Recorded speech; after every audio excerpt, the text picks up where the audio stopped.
forgot I was supposed to be doing whatever I want. If you pass them on the street, you might not notice them at all, but if you sat with them for an hour, really sat with them, you'd feel something different. A depth. A way of seeing that doesn't move in straight lines. And here's what most people get wrong. We've been taught that intelligence looks a certain way. Organized, punctual, socially smooth, always put together. A brilliant woman is supposed to have it all figured out. But the research tells a completely different story. The habits that actually signal a high-powered mind are often the very same habits the world calls strange, messy, or even broken. Today we're going deep.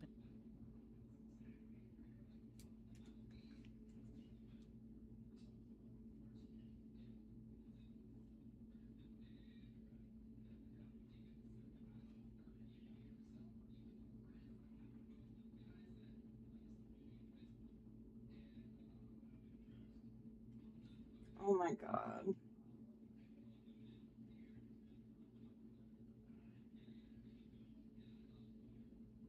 Thank you. What's going on? Into 10 of them. And by the end, you might realize that what you've been trying to fix about yourself was never a flaw at all. There's a paradox at the center of human intelligence that almost nobody talks about. The smarter a woman is, the more her internal world diverges from what the external world expects of her. She processes more, she feels more, she notices more, and because of that, she behaves in ways that look strange to people who aren't operating at the same depth. Think about that for a moment. The very behaviors that make a woman seem off to the average person are often the direct result of a mind working at higher capacity. It's not that she's trying to be different, it's that she cannot help but process the world differently. And that processing leaves fingerprints on everything she does. So let's look at those fingerprints. The first few may feel familiar, but stay with me. Because the ones toward the end are the ones most people completely misunderstand about you. Habit 1. Talking to yourself. The first habit is one almost every woman has done, but very few admit to. Talking to yourself. Not muttering under your breath in public, I mean the full conversation. Pacing around your room, Hello. verbalizing a problem, arguing with yourself out loud until something finally clicks. To anyone watching, it looks strange. Society already expects women to be composed, together, certain. Talking to yourself in an empty room doesn't fit that picture. But here's what's actually happening. When your mind is processing dozens of thoughts simultaneously, possibilities, outcomes, variables, counterarguments, keeping all of that locked inside creates chaos. It's like trying to organize a library with the lights off. But when you externalize those thoughts, when you shape them into words and hear them spoken, something remarkable happens. The structure emerges. The contradictions reveal themselves. The path forward becomes clear. Psychologist Lev Vygotsky called this inner speech, the bridge between thought and language. And what he discovered was that people who engage in it aren't fragmented.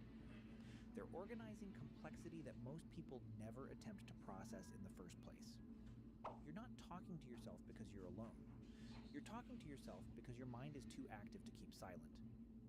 Have you ever caught yourself mid-sentence in an empty room and immediately felt embarrassed? What if that moment wasn't embarrassing at all? What if it was proof that your brain was doing exactly what it was designed to do? Habit 2. The night mind. The second habit is one I suspect many of you are living right now without realizing why. Staying awake long after the world has gone to sleep. You've probably been told your entire life that waking up early is the secret to success. That night, owls are lazy, undisciplined, wasting the morning, and for women, the pressure is even heavier. You're supposed to be the one who has it together, who rises with the sun and conquers the day. But psychological research tells a very different story.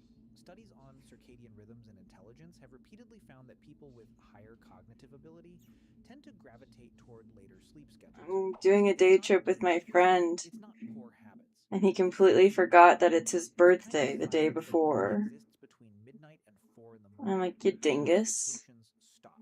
You gotta let someone Expectations know. stop.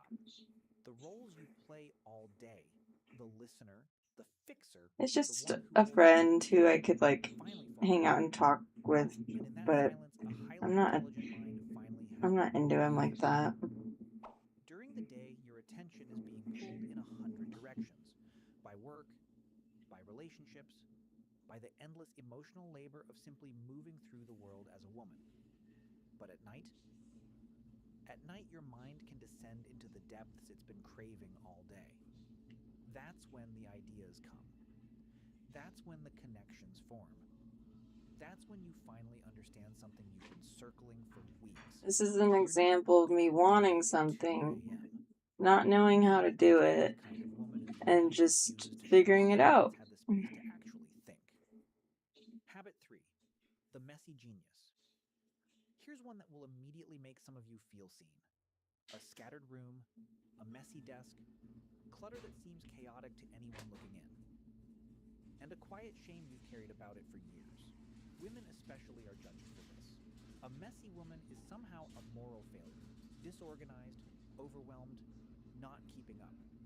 We've been trained to associate cleanliness with virtue. And for women, that training starts painfully young. But a famous It's study from just the gonna University make of me Minnesota cry. told a completely different story. Researchers found that people working in messy environments actually generated more creative and innovative ideas than those in pristine, organized spaces. Why? Because the mind of a highly intelligent person is not concerned with alphabetizing her bookshelf. She's busy solving something bigger. She's prioritizing. And the physical environment, the clutter, the piles, the apparent disorder, is Coming often just the together. external reflection of a mind that's currently occupied with more important architecture. And here's what outsiders miss. Even in that chaos, there is a system. The highly intelligent woman can find exactly what she needs in seconds. She knows which pile contains which project. The disorder is only disorder to someone who doesn't understand the internal map. Your messy desk isn't a character flaw. It's evidence that your mind is prioritizing depth over decoration. Now, I want to pause here, because the first 3 habits share something in common. They all happen when you're alone. They're the private signatures of a mind in motion, the things you do when no one is watching. But here's where it gets What's truly not working? fascinating. Avoid The putting next 2 stuff down the habits sink show right now, how like food. highly intelligent women Garbage are disposal's not totally getting power. grounded to other people, to society, to the unspoken rules everyone else seems to follow without question. These are the ones Yay. that get the Why missing is link this the the one most. thing I haven't learned how to Because fix your yet? But mind everything's getting power, doesn't so. just change how you think, it It's changes like a how you gay function. man's Well, that's why I wrist. have a And that landlord. disconnect, I'll call him. that's where the Limp. real So story just don't dump lies. any food down the sink Especially right for now. women, I'm gonna go do it because right women now. disconnect What? I'm effortlessly. gonna do it right now. Right now. What happens when one of those things, It not smells because you stinky. hate them, but because your mind is I'm gonna sick do of it them? right now. You don't tell me what to do. The solitude that isn't loneliness. I'm You're the just kind of kidding. intelligent woman who wants to socialize, Bruh, I never put explore, anything in the not sink, because it just so makes you you know. valuable, but What? because surface I level never do intelligence anything with the isn't sink, enough. just so you Let me know. explain. Okay. She's been called cold, distant, intimidating. She's been told she should smile more, open up more, be more available. And she's internalized it, wondering if there's something wrong with her for craving so much time alone. I Let me believe tell in you what's actually you. happening. Highly intelligent And a people thing tend to called be lonely, love. not loneliness, Just listen to beat solitude. heart. There's a profound difference. Loneliness is the ache of wanting connection and not having it. I believe in a Solitude thing is the ache called of wanting it because love. your own company is genuinely rich enough. Because your mind, when left uninterrupted, becomes the most interesting place you know. Psychologist Hans Eysenck proposed something called the arousal theory of introversion. His research suggested that people with higher baseline cortical arousal, meaning their brains are already highly stimulated internally, don't need as much external stimulation. In fact, too much external input overwhelms them. The brunch that energizes your friends drains you. The small talk that connects most women feels to you like static. This gets mistaken for coldness, but it's not coldness.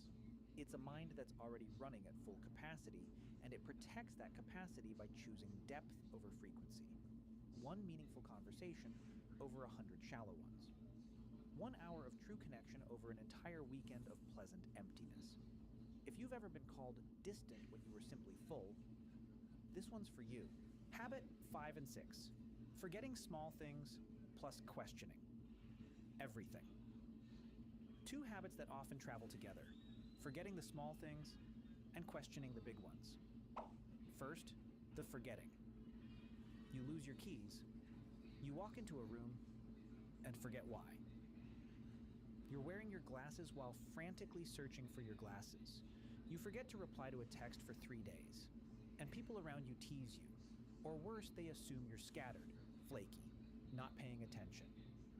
But here's what's actually happening. Your brain isn't failing to store information. It's actively deprioritizing the trivial to protect bandwidth for the complex. Cognitive load theory explains this precisely. The mind has finite resources. A brain that's processing deeper problems doesn't waste capacity on where the remote control is. It's not memory loss, it's memory triage. And then the questioning. Highly intelligent women do not accept things simply because everyone else does. And this habit in particular has cost women for centuries. A woman who questions is labeled difficult, argumentative, too much. She's told to soften her tone, to be more agreeable, to let things go. But she can't let things go, because her mind doesn't work that way. She doesn't absorb traditions, rules, or beliefs without running them through her own internal filter. Because that's how it's always been done is not a reason that satisfies her. She needs to understand why. The woman who asks too many questions is difficult. She's the one who might actually find a better answer. And deep down, the people who call her difficult know it. Habit 7. Humor that goes over heads. There's a particular kind of loneliness that comes with making a joke and watching it land on blank faces, especially as a woman. Because when a man's joke doesn't land, he's having an off day. When a woman's doesn't land, something is wrong with her. The ability to understand and use sarcasm, dark humor, and layered irony is strongly correlated with high cognitive function. It requires the brain to hold multiple meanings I simultaneously. did it. The literal words, It's the attempted beautiful. meaning, and the gap between them that creates the humor, all in a split second.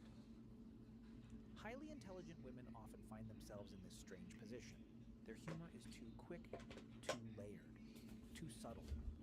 They make a remark that carries 3 meanings and watch as people only catch the surface. It's not that they're trying to be obscure, it's that their mind makes connections faster than it can translate them for others. And here's something I find absolutely fascinating. This same ability, the capacity to hold contradictory ideas in mind at once, is also what makes There's probably a little more spoon in there. ambiguity.